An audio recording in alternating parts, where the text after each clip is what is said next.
Imagine this. You're driving down the interstate and you're in the back seat. In the front seat, starting in the passenger seat, you have your thinking brain. Okay? Your thinking brain is the one who has the map and is giving directions to the driver as to where we're going and what we're going to do and how we get there. Now, on the driver's side, who's controlling the vehicle and driving the car is your feeling brain. And your feeling brain is rather emotional. And so at times it will listen to your thinking brain and take the directions, but also your feeling brain kind of has its mind of its own, and it'll decide to go into other directions that oppose what the thinking brain is telling you. And you're in the back seat watching this unfold, right? So what I'm getting at today is how we can understand ourselves better through knowing our feeling brain and our thinking brain and how we can interact together with them. So one thing with human behavior, or just us as people, what we have is the tendency of having good intentions, your thinking brain, and then falling short on them because of our feeling brain. Not to say that the feeling brain is at fault, but just to understand that, hey, if I'm not feeling it, no matter how much willpower or discipline I have, more than likely we may or may not do it. And what the challenge is how do we get our thinking brain to communicate with our feeling brain better and more so that then they can work together to get us to the direction we want to go. So it begins with understanding your emotions and your feelings, getting to label them, for example, by understanding them more. So for example, a surface level feeling is anger. It's an easy one to dive into, right? So I can feel anger.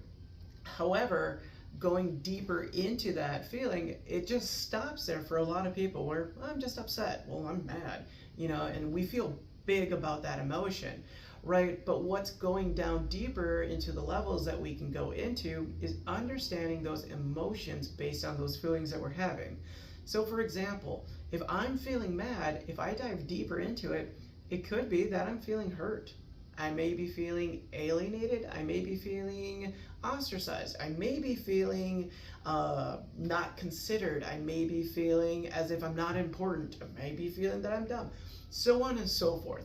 But once we begin to start labeling the emotions that we're feeling from what we're experiencing, we begin to navigate a little bit better. And that's where the thinking brain comes in. And it helps us understand this a little bit more.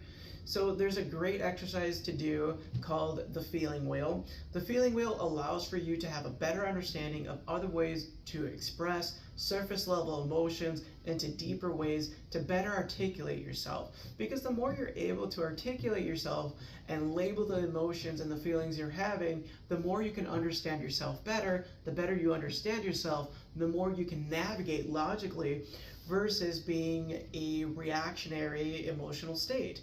So when you want to have better control of the vehicle, you want to have more skill sets equipped on the feeling side of your brain so that you can help the thinking brain a little bit more. And by doing that, you're going to have a new set of skills to manage and go through these experiences. So when I'm able to label the emotions and the feelings at a deeper level, what I'm able to do from there then is navigate better because I know what's happening. Oh, I'm upset because the person in front of me, and I'm mad about the action for sure, but the reason I'm feeling mad is because I'm upset that they weren't considerate of my safety or anybody else's safety. They were driving negligently. And so what that means is a value of mine is safety. It was violated by somebody unintentionally enacting on a value that I have that they may have not taken into consideration. Why? Because maybe that person's in a hurry because their loved one's in the hospital. Maybe they need to get to their house because it's on fire. I don't know, right? There's something else going on. And if the story I'm creating about the action they did is just me being mad because they were driving like a jackass, that doesn't help me. All that does is make me feel upset. But if I dive deeper and have a better understanding of it, I can negate that emotion being bigger than it needs to be.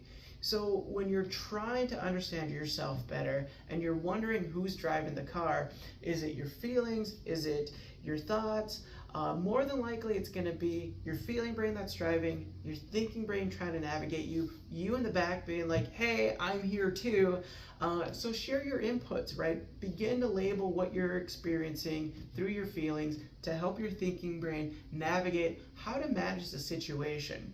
So in summary, learn more about how you can better express your emotions through your feelings by learning more words and actually getting to understand their definitions, to which then translates into your thinking brain to help you better navigate how you want to respond versus your reaction to what you're going through. Hopefully this is helpful, and I will see you in the next video.